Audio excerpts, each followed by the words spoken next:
계속해서 십계명을 가르치는 하이델베르그 요리문답서를 공부하도록 하겠습니다. 오늘 어, 7, 출애굽기 20장 7절 말씀에 있는 세 번째 계명입니다. 출애굽기 20장 7절 말씀 읽습니다. 너는 너의 하나님 여호와 이름을 망령되이 일컫지 말라. 나 여호와는 나 이름을 망령되이 일컫는 자를 죄 없다 하지 아니하리라. 37주일 내용이 되는데요. 우리 101문과 102문 연결해서 먼저 읽고서 시작하실까요? 101문부터 읽습니다. 그러나 하나님의 이름으로 경건하게 맹세할 수는 있습니까? 그렇습니다. 국가가 국민에게 요구하는 경우 혹은 하나님의 영광과 이웃의 복을 위하여 신뢰와 진리를 보존하고 증진시키는 데 꼭 필요한 경우에는 맹세할 수 있습니다. 그러한 맹세는 하나님의 말씀에 근거한 것이며 그렇기에 구약과 신약의 성도들도 이것을 옳게 사용해 왔습니다. 성인이나 다른 피조물로도 맹세할 수 있습니까? 아닙니다. 정당한 맹세는 오직 홀로 사람의 마음을 아시는 하나님을 불러 진리에 대해 증언이 되어 주시며 내가 거짓으로 맹세할 때에 형벌하시기를 구하는 것입니다. 이러한 영예는 어떤 피조물에게도 돌아갈 수 없습니다. 이 3계명에서는 하나님의 이름과 맹세를 아주 긴밀하게 묶어서 가르치는데요. 왜 그런가 하면 지난 시간 마지막 부분에 말씀드린 것처럼 우리는 항상 어디서나 그리스도의 향기로 살아가는 자들이기 때문입니다. 하나님을 알리는 자들이고 예수님의 증인으로 살아가는 복음의 증인들입니다. 늘 주위에서 생각하는 문제지만 특별히 우리는 말의 증인들로 살아가거든요. 항상 우리는 직접 보이지는 않지만 우리 이마나 우리 가슴에 그리스도의 도장이 딱 찍혀 있는 자들입니다. 하나님께서 유월절 규례를 말씀하시면서 여호와의 율법으로 손의 기호와 미간의 표를 삼으라 하는 말씀을 하셨습니다. 그렇게 표가 나도록 가지고 있고 그러니 누가 보더라도 이 사람은 기독인이다, 그리스도의 사람이다 하는 증거를 가지고 살아가는 것입니다. 그렇기 때문에 우리가 말하는 것이나 행동하는 것 하나하나가 누구를 나타내야만 하는 것인가, 나타나도록 하신 것인가, 그리스도를 자랑하게 하시고 그리스도를 나타내게 하신 것입니다. 이것은 어렵지 않은 문제이거든요. 부모와 자녀들 간의 관계는 정말 어떤 법적인 뭐로도 이렇게 해소할 수가 없는 아주 긴밀한 관계입니다. 자식이 잘못하면 누가 욕을 먹는가? 부모가 욕을 먹는 것입니다. 유교에서도 효도의 시작을 부모가 물려준 몸을 그대로 보존하는 것이라고 하고 또 그러면서 효도의 마침을 세상에서 아주 훌륭한 사람이 되어서 부모의 이름을 높이면 그게 효도의 마지막이다. 이렇게 가르치는데요. 세상돌이도 자신을 낳아주신 부모의 이름을 높이는 것을 굉장한 덕이다, 선이다 하고 말했습니다. 그렇게 자식과 부모는 정말로 하나처럼 이어진다고 여길 만큼 그렇게 되는데 여기 하나님께서 우리를 구원하실 때는 우리를 하나님의 자녀가 되게 하시고 자녀로 살아가게 하신 것이거든요. 그러면 하나님의 이름을 우리가 가지고 하나님의 이름으로 살아간다 하는 의미가 굉장히 확장됩니다. 다만 그런 정도가 아니라 긴밀한 관계에서는 예수님의 몸이 되도록 하신다 하는 말씀까지 해주십니다. 그러니까 어떤 그 관계 속에서 여길 만큼 되는 것 이게 아니라 아예 그렇게 만들어 버리신다 하는 뜻도 되시는 것이죠. 그러니까 몸으로 살게 하시는 것입니다. 그러니 얼마나 더 긴밀하게 얼마나 더 강하게 예수님의 사람으로서 복음의 증인으로 살아가도록 하신 것인가? 그러니까 그렇게 살아가야 마땅한 것이고요. 그런 사명을 다른 누구에게가 아니라 바로 우리에게 부여하셨지 않습니까? 그렇게 살아갈 때에 가장 명확하게 복음을 드러내는 방식이 뭔가 하면 우리 말의 증언입니다. 말의 전도로서 그 일을 하도록 하신 것입니다. 그러니까 우리의 말이 참 중요한데요. 얼만큼 이 말이 힘이 있고 능력이 있는가? 야고보서 3장 8절 이하에 보면 이런 말씀이 있습니다. 혀는 능히 길들일 사람이 없나니 쉬지 아니하는 악이요 죽이는 독이 가득한 것이라. 이것으로 우리가 주 아버지를 찬송하고 또 이것으로 하나님의 형상대로 지음받은 사람을 저주하나니 한 입으로 찬송과 저주가 나는도다. 내 형제들아 이것이 마땅치 아니하니라. 샘이 한 구멍으로 어찌 단물과 쓴물을 내겠느뇨. 형제들아 어찌 무화과 나무가 감람 열매를 포도나무가 무화과를 맺겠느뇨. 이와 같이 짠물이 단물을 내지 못하느니라. 그러니까 우리 입에서 나와야 할 것이 무엇인지를 다른 소리 못하도록 이렇게 딱 규정해서 알려주신 것입니다. 우리 입에서는 단물이 나와야 하고 진리가 나와야 하고 아버지 하나님을 인정하고 찬송한 소리가 나와야 하는 것이다 하고 알려주신 것입니다. 그러니까 말의 증인으로 살아가는 사람들이 있기 때문에 당연히 우리가 하는 모든 말은 무거워야 하고 가치가 있어야 합니다. 이제 무겁다 또는 진중하다 하는 말이 자칫 우리가 즐거운 대화도 해서는 안 되고 항상 근엄하게 항상 이렇게 엄숙하게 이렇게 하는 것이라고 생각하면 안 됩니다. 그러니까 이 말 뜻은 우리의 말이 항상 진실해야 하고 따뜻해야 한다 하는 말입니다. 그러니까 보통 우리가 사람을 즐겁게 하고 웃기게 한다고 할 때에도 깎아내리고 공격해가지고 하는 경우도 있지 않습니까? 그런데 그렇게 비열하게 공격하고 깎아내리고 자기 속마음을 숨기면서 그럴듯하게 이렇게 꾸며서 말하면 안 된다는 것입니다. 유쾌한 말을 할지라도 상대를 생각하고 높이고 가치를 인정하고 이러면서 즐겁게 대화를 할 수 있고 그렇게 즐겁게 대화할 때는 그 말이 그 모습이 무슨 참 양념과도 같아서 관계를 아주 매끄럽게 만들고 대화를 즐겁게 해주거든요. 자, 이런 것이 이제 말인데요. 그런데 하이델베르그 요리문답을 보면 이런 가르침보다도 조금 더 관심을 기울이는 내용이 있습니다. 맹세나 서약에 대해서 굉장히 강조하고 있구나 하는 것을 느끼는데요. 이것은 아무래도 이 요리문답서가 작성되던 그때의 그 당시의 사회상과도 무관하지 않습니다. 분명 우리는 그리스도의 이름으로 무엇이라도 하는 사람이니까 약속이나 서약이나 할 때 이것이 참 중요한데요. 그런데 요리문답은 바로 이제 그런 부분을 좀 더 강조해서 가르칩니다. 이런 가르침의 배경에는 당시 로마 카톨릭이 맹세나 서약을 아주 그릇되게 사용하고 남발하던 사회 그 당시의 어떤 모습들이 담겨 있습니다.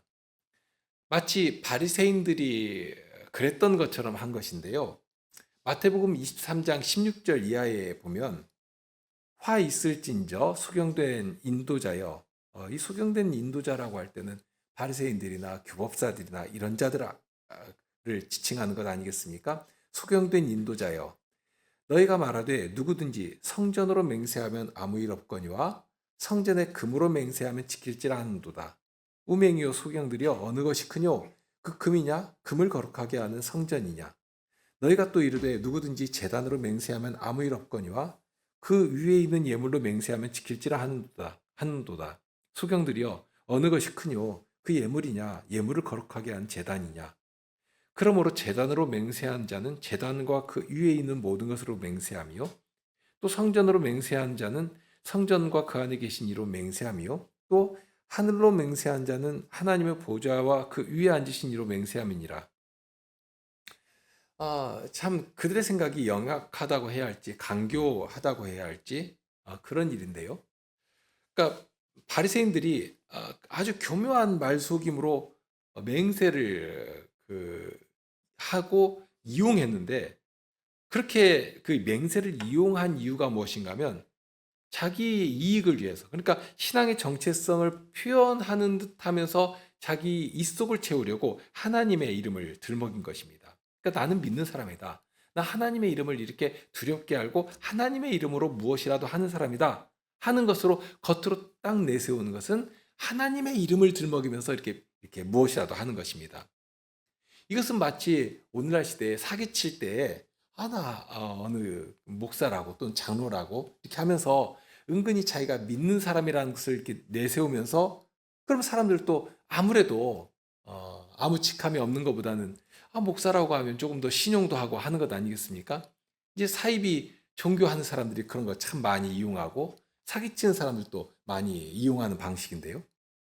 그렇게 해서 자기 원하는 것을 이제 손에 넣으려고 겉으로는 어떤 신앙인인 것처럼 이용하면서 그렇게 속이는 것입니다.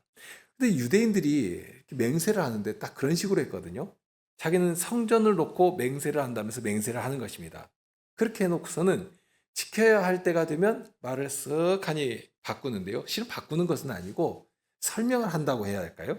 그러니까 내가 성전을 두고 맹세한 것이기 때문에 꼭 지킬 필요가 없는 것이다 하고 이제 말바꿈을 하는 것입니다. 그러니까 성전을 두고 맹세한다는 말은 그만큼 내가 지키려고 노력하겠다 하는 의미이지 꼭 지켜야 한다는 말은 아니다 하고 하는 것입니다. 성전에 있는 금으로 맹세를 했다면 그것은 하나님께 거룩하게 구별된 것이니까 반드시 지켜야 할 것이지만 성전의 금이 아니라 성전으로 맹세한 것이기 때문에 내 마음이 그랬다는 것이지 꼭 지킬 의무까지는 없는 것이다 하고 이렇게 말하는 것입니다. 사람들을 속이기에 아주 좋은 방식 아닙니까?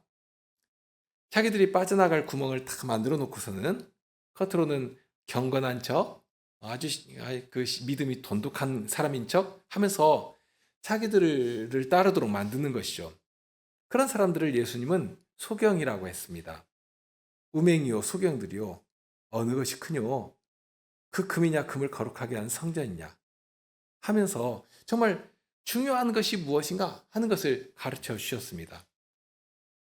화려하고 정교한 종교 예식이나 경건의 모양들을 그럴듯하게 이렇게 만들어 놓고서는 예를 들면 헌금도 요즘 교회 가면 대단히 막 수십 가지를 만들어 놓고 마치 무슨 그 성과 달성하듯이 다양한 헌금들을 이렇게 하나씩 이렇게 해서 무수히 많은 헌금들을 하면 믿음이 좋은 사람인 것처럼 경쟁하도록 만들어 놨지 않습니까? 그거 지켜야지. 그 하나둘이 아니라 최대한 많이 지켜야지만 믿음 좋은 것이라고 그렇게 하도록. 그러면서 거기에 자기들이 빠져나갈 구멍은 다 만들어 놓고 그렇게 우매한 사람들에게 선생 노릇을 하는 것입니다. 그러면서 내가 가르친 대로 안 따르면 아주 믿음 안 좋은 것이고 자칫 구원에서 떨어질 수도 있는 것이다 하면서 자기 말에 복종하도록 만드는 것입니다. 그런데 그런 식으로 로마 카톨릭이 16세기의 교인들을 이렇게 꽉 누르고 억압하면서 자기 말 안 들으면 아주 혹독한 대가를 치르도록 천국의 명부에서 이름을 제외시켜 버리는 것처럼 그러면서 미사상에도 그러니까 성찬상에도 나오지 못하도록 막아버리고 그러면 그것은 곧 죽음을 말하는 것이고 더 나아가서는 천국에 못 가고 지옥에 떨어진다고 하는 그런 말이 돼버리니까 얼마나 무서운지 그냥 벌벌 떨면서 그렇게 자기들 말을 꼼짝없이 듣도록 그렇게 만든 것입니다. 그렇게 되니까 아주 우상을 섬기는 자들이 되고 그러니 모양은 대단히 화려하고 그럴듯한데 그러니까 경건의 모양은 만들어내는 것이죠.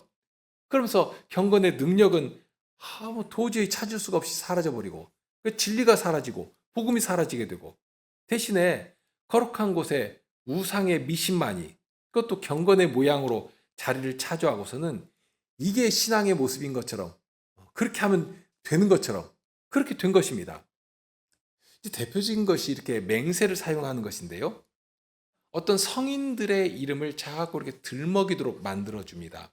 자기들이 의지하는 성인들의 이름을 빌어서 무엇인가를 맹세하기도 하고 기도도 하고 하는 그런 식의 일들을 교회에서 조장하고 그렇게 열심히 하게 했습니다.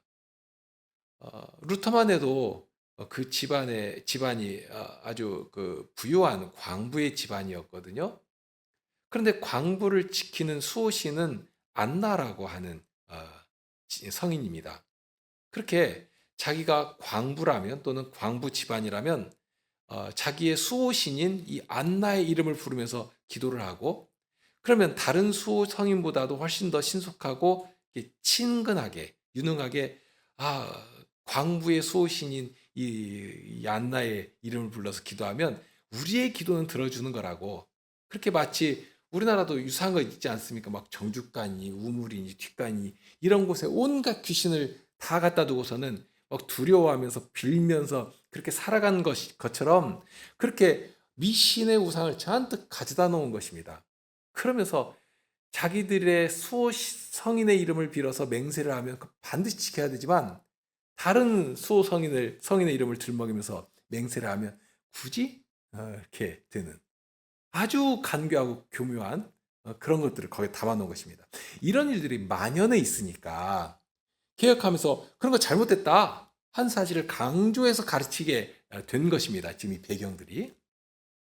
다만 이제 그렇게 이제 잘못된 것에 대해서 명료하게 이렇게 지적하고 재촉한 것은 좋은데 그런데 이제 문제가 또 다른 데서 이제 발생을 하게 된 것인데요. 우리가 이제 조심해야 될 것 가운데 이 반동적이라고 하는 것 대단히 주의해야 합니다.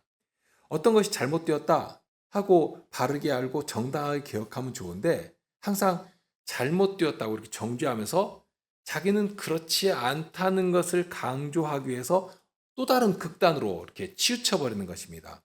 마치 진자의 추처럼 극단에서 또 다른 극단으로 가는 식이 되는 것인데요. 어떤 정당성을 이렇게 선명하게 드러낸다는 면에서 늘 그런 어떤 유혹에 빠지기가 쉽습니다.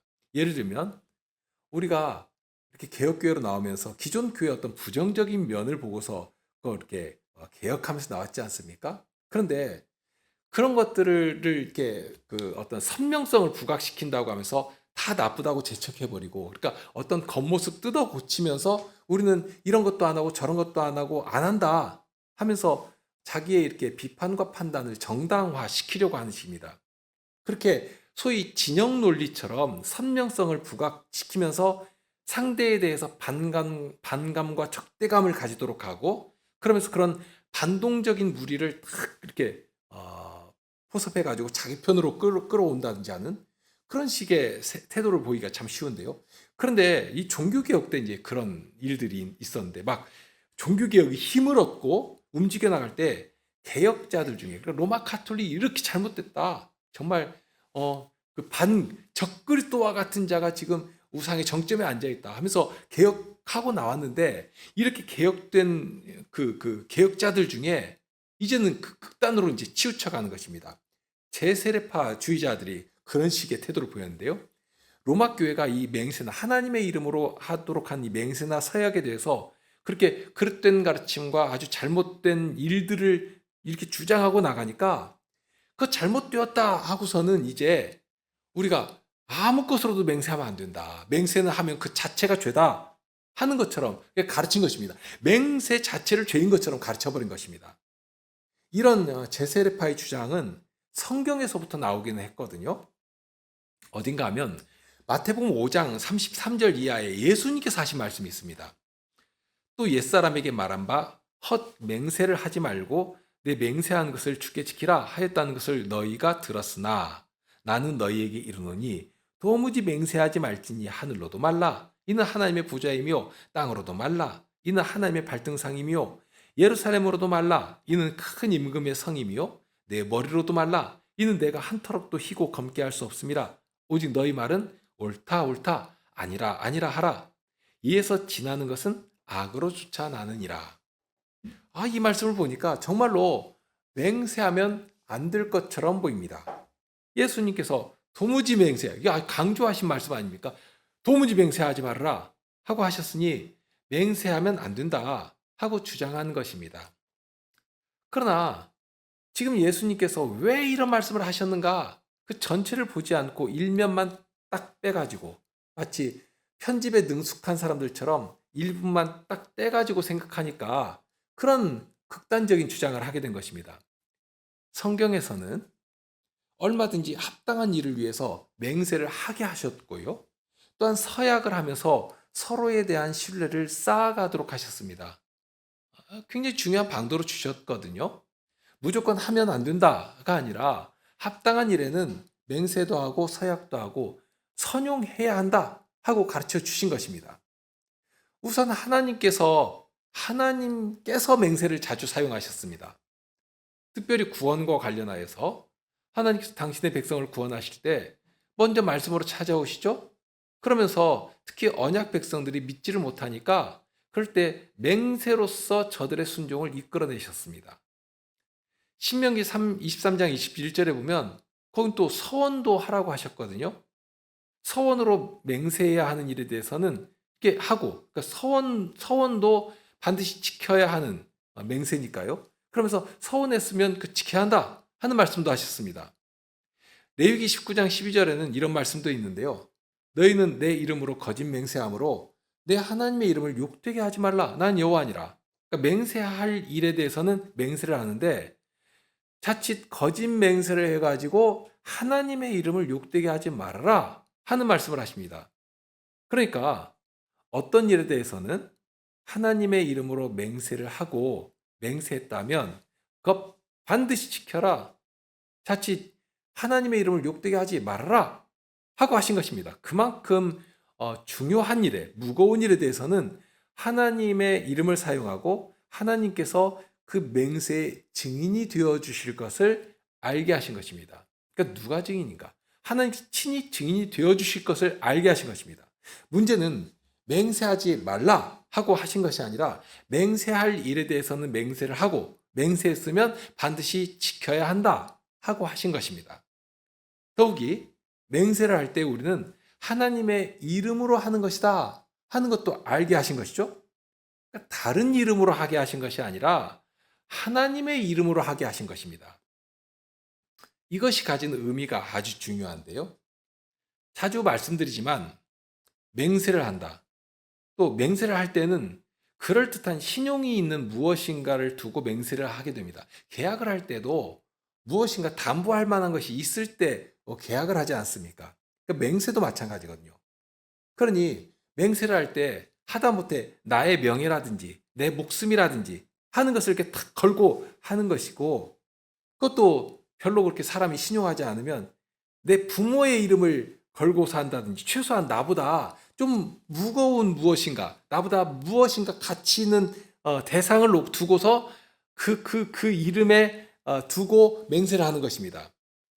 사실 자기를 두고서 맹세한다는 것이 얼마나 참 허망하고 무가치합니까? 5분 뒤에 일어날 일도 모르는데 또 여기 예수님 말씀처럼 자기 키 한자도 희게 검게도 못하는 그런 존재가 우리인데 그런 나를 두고 맹세한다 한들 그게 무슨 의미가 있겠습니까? 그러니 하지 말라고 하신 것입니다. 그런 정도인데 만일 나보다도 그 가치 없는 예를 들면 우리 집에 있는 개의 명예를 두고 내가 맹세하겠다라든지 아니면 이웃집에서 키우는 고양이의 이름을 두고서 내가 맹세하겠다고 하면 얼마나 그 이야기를 들으면 아주 화가 나겠습니까? 창피를 당하고 욕을 먹어야 마땅할 것입니다. 그러니까 그런 일은 있을 수가 없는 것이죠. 그러니까 여기서 생각하고자 하는 것이 맹세를 왜 하는가? 왜 해야 하는가? 예수님께서 말씀하신 것처럼 맹세를 하지 말라고 하시면서 키면 키고, 그러니까 옳으면 옳고 아니면 아니라고 하신 그렇게 말을 정확하게 해야 한다. 말 한마디에 그만큼 무게가 있고 그만한 가치가 있어야 한다. 말을 정확하게 해야 한다. 하도록 하신 이유가 무엇이겠는가 하는 점입니다.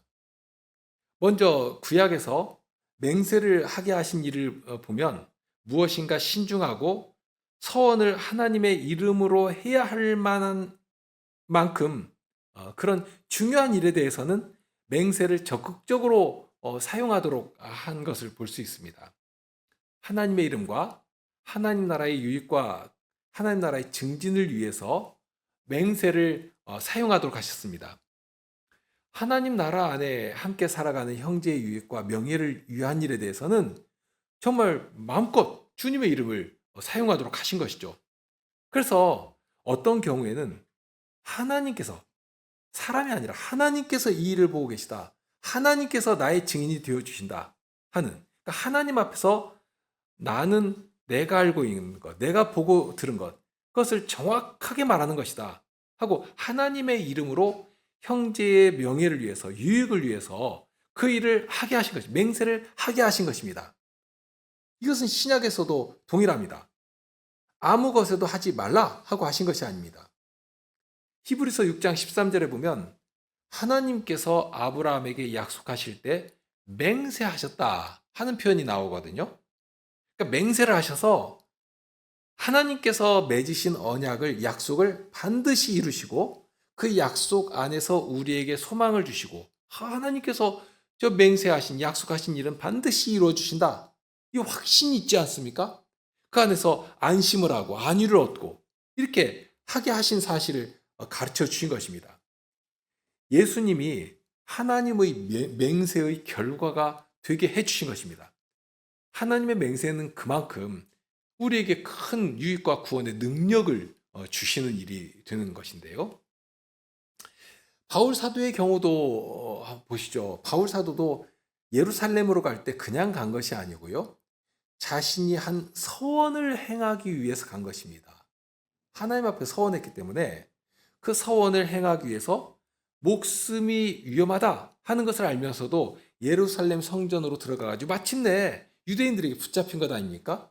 그러니까 약속을 신중하게 하는 것이지만 그 일을 통해서 형제가 유익을 얻고 선하고 유익한 결과가 나온다고 여겨질 때는, 그렇게 하나님 앞에서 확신이 들 때는 하나님의 이름을 사용하게 하신 것입니다.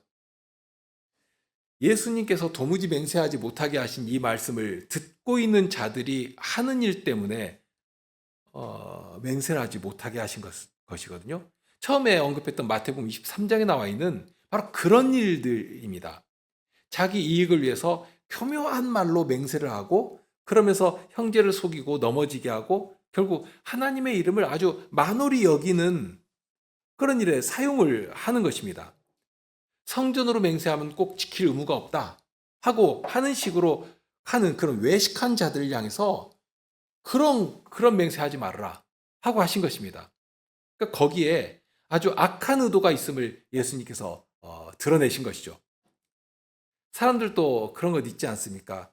지난번에 양치기 소년의 이야기도 언급했습니다만 잠시 재미삼아서 거짓말을 했을지라도 그것이 반복될수록 사람들이 안 믿게 되고 그러면 믿게 만들려면 점점 더 이게 어투가 강해질 수밖에 없습니다.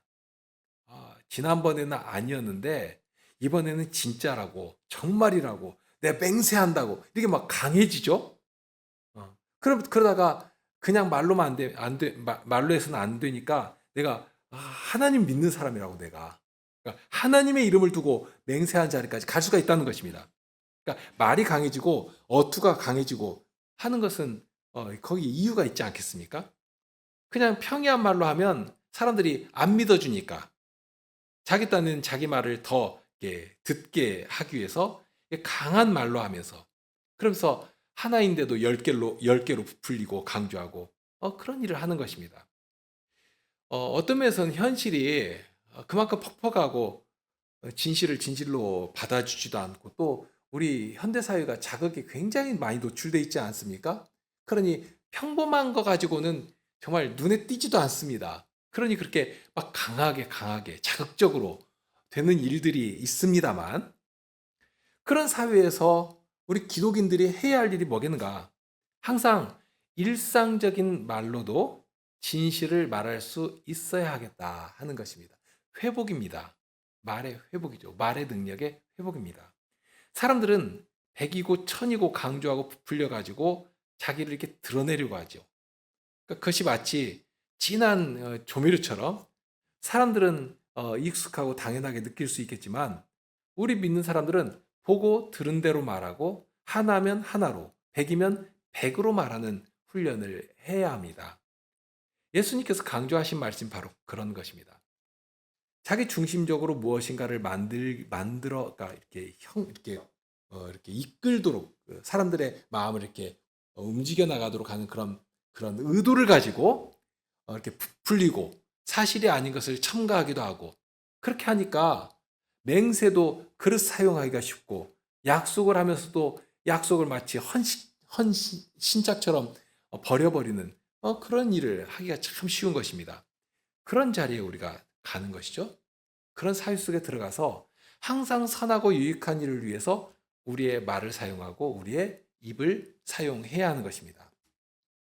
그런 일을 하도록 우리에게 이 언어라고 하는 굉장한 기능을, 유익한 기능을 부여하신 것인데요. 다만 여기에서 보면 필요한 자리에서 필요한 일에 대해 맹세를 적극적으로 사용하라는 것이 성경의 가르침입니다. 그러니까 일상에서는 그렇게 평이한 말로, 일상적인 말로 우리는 진실한 자들이다, 진리의 터 위에 살아간 자들이다 하고 알려야 하고요. 그러니 다른 사람들은 막 진짜로 정말로 막 맹세코 막 이런 표현을 뭐 수식어처럼 잔뜩 붙여야지만 겨우 이렇게 들어주는 그런 자리에서도 우리 기독인들은 기면기다 아니면 아니다 하는 그 담백한 한마디가 훨씬 더 무겁게 전해지도록 하는, 그럴 때에 우리가 전하는 복음도 그만큼 무겁고 신중하게 전해지게 되는 것입니다. 저 사람은 허튼 말은 하지 않는 사람이다. 저 사람이 말하는 예수님이 과연 누굴까? 저 사람이 믿고 있는 그 신앙은 무엇일까? 이렇게 궁금이라도 할 것 아니겠습니까? 이렇게 하는 것입니다. 그런데 그게 결코 쉬운 일이 아니죠. 대단히 어렵습니다. 한순간에 이루어지는 일도 아닙니다. 정말 일생을 가면서 우리가 쌓아가야 하는 것들이거든요. 그러니까 우리가 기독인으로서 살아간다는 것은 정말 어떤 면에서는 참 쉬운데, 좀 자유롭게 살아가면서 참 쉽게 살아갈 수 있는데 실은 굉장히 어려운 일입니다. 이렇게 일상에서 기독인들의 선한 행실로 하나님께 영광을 돌리도록 해야 하는데요. 이렇게 말 한마디에서라도 우리는 진리에 서 있는 사람이다, 우리는 진실된 사람이다 하는 것을 알리도록 늘 노력을 해야 하는 것입니다. 결국 우리의 말은 복음 증거를 위한 일에 최종적으로 쓰여져야 하는 것이고요.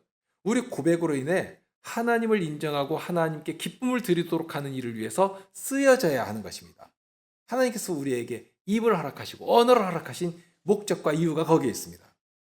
우리가 항상 주의해야 할 것은 평시의 말도 그런 것이지만 예수님께서도 주의를 주신 이 맹세는 언제라도 사람 앞에서 하는 것이 아니고 항상 아버지 하나님 앞에서 하는 것임을 명심하도록 하십니다. 우리는 맹세라는 것은 항상 하나님 앞에서 하는 것입니다. 자, 마지막으로 이런 맹세이기 때문에 교회에서도 선한 증거를 위해서는 이 맹세를 중요한 자리에서 정말 적극적으로 꼭 사용하도록 했습니다. 대표적으로는 우리가 세례를 받을 때 하고요. 또 공적 신앙 고백을 할 때 이 맹세를 사용합니다. 그렇게 해서 교회의 회원이 되죠. 예식문을 보면 마지막 부분에 가서 몇 개의 질문을 하지 않습니까? 그러면 그 질문을 다 들은 다음에 예, 그렇습니다 하고 아주 확신에 찬 말로 대답을 하는 것입니다. 이것이 맹세입니다. 그렇게 맹세할 때는 이 회중, 그러니까 교회의 증인들 앞에서 맹세를 하는데 하나님께 대하여 하나님을 향해서 맹세를 하는 것입니다. 그러니까 다른 사람 대신에 대답하는 것이 아니고 내가 직접 언약의 당사자로 하나님과 1대1로 서서 하나님께 맹세를 하는 것입니다. 이게 굉장히 실은 중요하고 무겁고 두려운 일이죠. 뿐만이 아니라 직분을 받을 때 맹세를 합니다. 직분을 받을 때 맹세할 때 우리 교회에서는 목사나 장로로 임직할 때 그렇게 되거든요. 그러니까 맹세를 해서 직분에 나아가 이제 하나님의 신실한 종으로 직무를 수행하겠습니다 하고 하나님께 맹세를 하는 것입니다. 또 이 맹세를 하는 아주 중요한 자리가 있는데 결혼할 때입니다. 결혼은 하나님께서 내신 제도입니다. 그리고 두 사람이 부부의 관계 안으로 들어갈 때 하나님 앞에 가서 하나님의 허락을 받게 됩니다. 그런데 하나님 앞에서 부부의 서약을 하게 되는 것이죠. 이것은 세례를 받을 때 맹세를 하는 것과 유사합니다. 하나님 앞에서 하는 것입니다. 남녀가 각기 부모에게 허락을 받는 것과 비슷한 점도 있는데요. 그런데 이제 최종적으로는 하나님 앞에 가서 하나님께 구하고 하나님의 허락을 받고 하나님의 윤허를 받으면서 하나님께 맹세를 하는 것입니다. 그럴 때 모든 교인들이 하나님 앞에서 증인들로 서 있는 것이고요.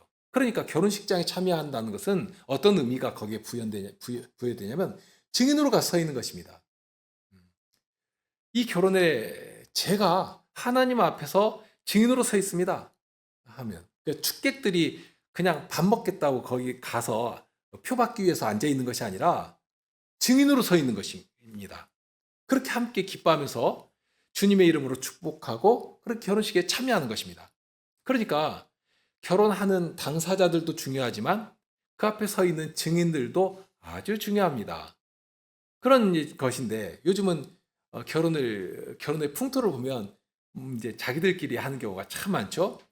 자기들 이름으로 서약하고 옛날에는 주례자들이라도 있어서 존경하는 선생님이나 이런 분들이 이제 주례자로 서서 이렇게 하기도 하는데 이제는 모든 것이 이제 자기들 중심으로 돼가지고 자기들 이름으로 서약하고 그러니까 앞에서도 말씀드렸지만 하나님께서 사람이 무엇이라도 되는 것처럼 자기 이름으로 무엇 서약하는 일을 하지 말라고 하셨는데요. 하려면 하나님의 이름으로 해야 마땅하지 않겠습니까? 나보다는 비교할 수 없이 높으신 하나님 앞에서 하나님의 이름으로 서약을 해야 그래야지 이 약속, 지금 하는 이 약속이 무겁고 두렵고 사람의 기분에 따라서 함부로 할 수 없는 그런 약속이 되는 것입니다.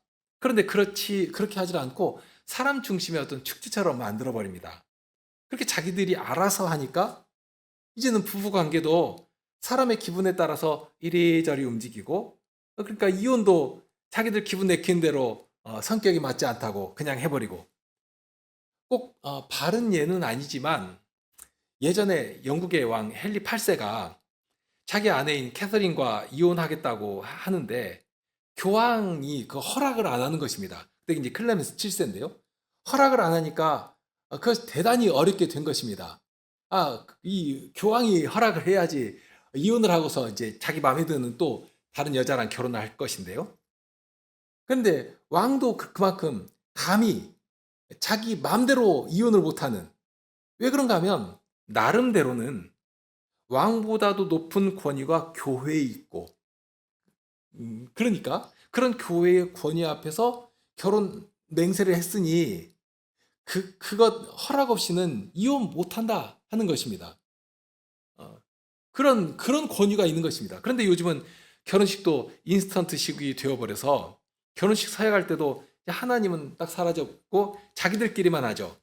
자기들 이름으로 서약했으니 그러니 자기들 마음에 안 들면 그냥 우리 헤어지자 하고 딱 헤어지고 하는 것입니다. 만일 어떤 높은 정말 비교할 수 없이 높은 그런 권위 앞에서 이렇게 서약을 했다면 서약을 그런 식으로 함부로 할 수 있겠는가? 그런데 서약의 가치를 이렇게 자기들 수준으로 딱 떨어뜨려 버리니까 서약을 깨뜨리는 것도 자기들 수준에서 마음대로 하려는 그런 풍토가 그냥 만연해 버리는 것입니다. 우리가 동일한 약속이라 하더라도 만일 교수님과 약속을 잡았다면 그거 친구가 약속 번복하는 것처럼 바꿀 수가 없죠. 얼마나 혹시는 무슨 급한 일이 생겨서 교수님한테 다음으로 미뤄도 안 될까요? 이렇게 문자 하나 보내는 것도 어렵고 힘듭니까? 그러나 친구에게는 나 바빠가지고 지금 이렇게 좀 다음으로 미루자 할 수 있는 것이거든요. 그런 권위가 있는 것입니다. 그러니 얼마나 이것이 두려운 일인가. 잠언 2장에서는 이런 말씀도 하십니다. 지혜가 또 너를 음녀에게서 말로 호리는 이방 계집에게서 구원하리니 그는 소시의 짝을 버리며 그 하나님의 언약을 잊어버린 자라 하는 말씀인데 거기 이제 소시의 짝을 버리는 것을 하나님의 언약을 잊어버리는 자라고 이렇게 말씀하시. 소시의 짝을 버리는 것과 하나님의 언약을 잊어버리는 것은 같은 이게 혼인 서약이거든요. 그러니까 젊을 때 그렇게 언약 가운데서 혼인 관계에 들어갔는데 혼인 관계를 부정하게 만들고 깨뜨리는 것을 하나님께 맹세한 것을 깨뜨리는 하나님과의 언약을 저버리는 것이다 하고 그 무게와 책임을 대단히 무겁게 분명하게 알게 하신 것입니다. 자, 이런 것이 맹세입니다. 그러니까 하나님께서는 이 맹세를 선용하도록 하셨습니다. 필요한 자리에서 하나님의 이름을 사용하여서 하나님의 이름을 높이고 그 앞에서 우리도 증인의 삶을 아주 건실하게 일구어 가도록 하신 것입니다. 맹세를 정당하게 사용하면 하나님께서 당신의 이름을 위해서 맹세로 맺은 언약을 이루어 주십니다. 증인이 되어 주실 뿐만 아니라 그 일을 성취시키는 주체가 하나님이시다는 사실을 알게 하시는 것입니다. 왜 그런가? 하나님의 이름으로 맹세한 일이고, 그러니 하나님의 이름, 하나님의 영예가 달린 일 아닙니까?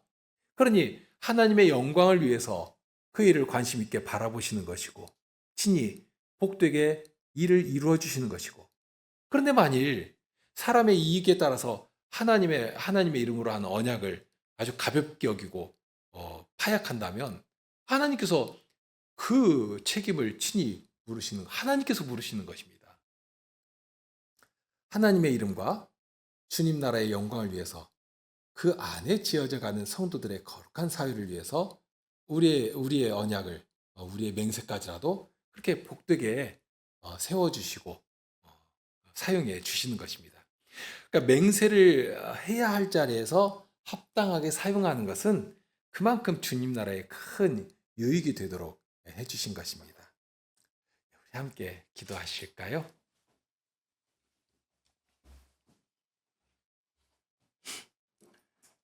저희가 일상에서 어떻게 하나님의 이름을 높이며 합당하게 불러야 할 것인가 하는 것을 깊이 생각하게 됩니다.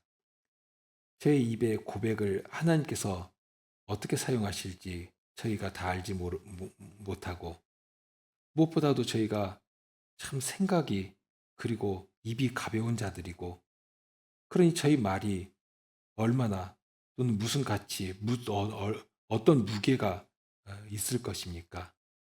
그럴지라도 주께서는 일상의 평이한 삶에서 고백되어지는 저희의 고백을 통하여 하나님의 이름을 높이게 하셨으니, 주께서 친히 저희 말에 증인이 되어 주시고, 저희 일상에서 주님의 이름을 의지하며 내어놓는 그런 모든 말들이 땅에 떨어지지 않도록 하여 주시고, 그렇게 주님의 어떠하심을 능력 있게 전하는 그런 자들, 그런 말을 하는 자들이 되도록 하여 주옵소서. 항상 지혜롭게 하시고 분별하게 하시고 주님의 뜻을 전하는, 그렇게 주님의 그 선하신 일들에 쓰임 받는 그런 자들이 되도록 언제라도 진리로 성신님으로 인도하여 주옵소서. 우리 주님 예수 그리스도 이름으로 기도드립니다. 아멘.